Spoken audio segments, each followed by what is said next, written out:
what are the plans for the Russian swimmers given all the restrictions that are happening? I don't understand it. First of all, I want to mention that's that's individual decision of everyone. So everyone has his own beliefs, his own motives, and everything. Because we have people who already changed their nationalities, like Nastya Kirpichnikova, who swims for France. We have a lot of people who said the opposite. They say just no, we're not going to do that. But mainly, what I say is just the way it's they made a picture that they are bringing us back.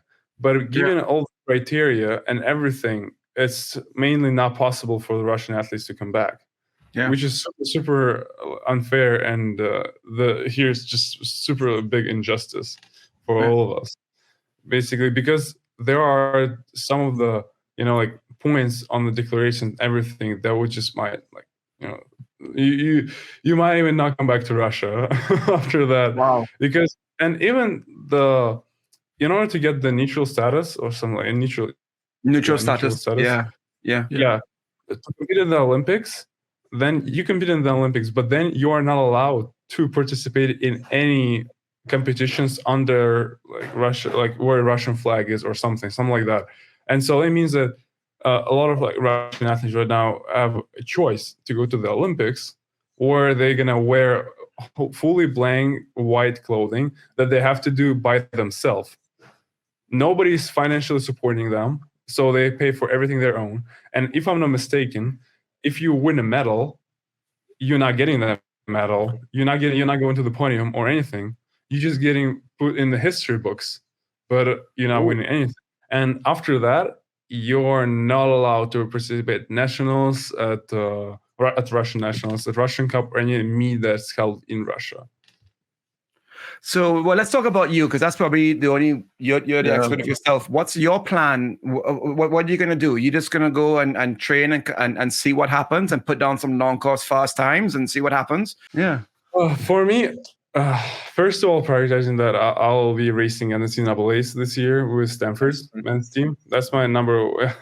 That's that's gonna be a big surprise. But I don't know. What the fans are cheering on. But after the NCAA season, I don't want to give any solutions or any conclusions right now, because everything changes very quickly. I remember when in 2016, Yulia and some of the other Russian athletes were allowed to compete 1 day before the Olympics.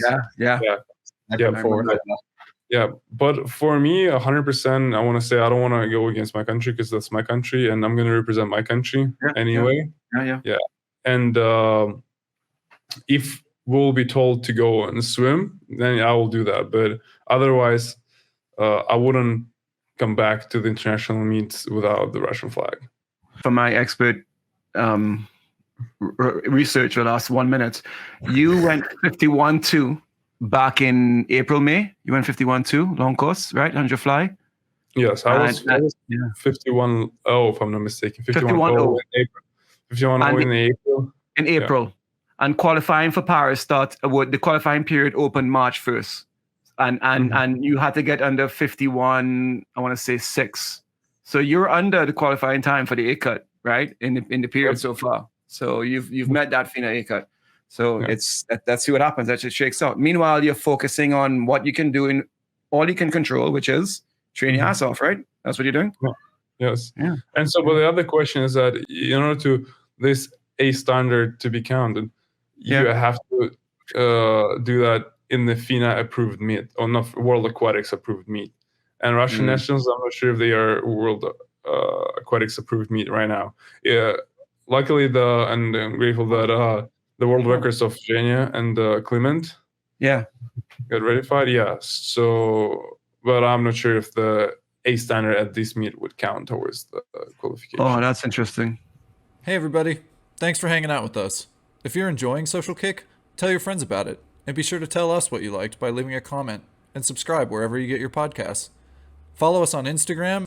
Please subscribe to our YouTube channel, The Social Kick, and you can find all of our content on our website,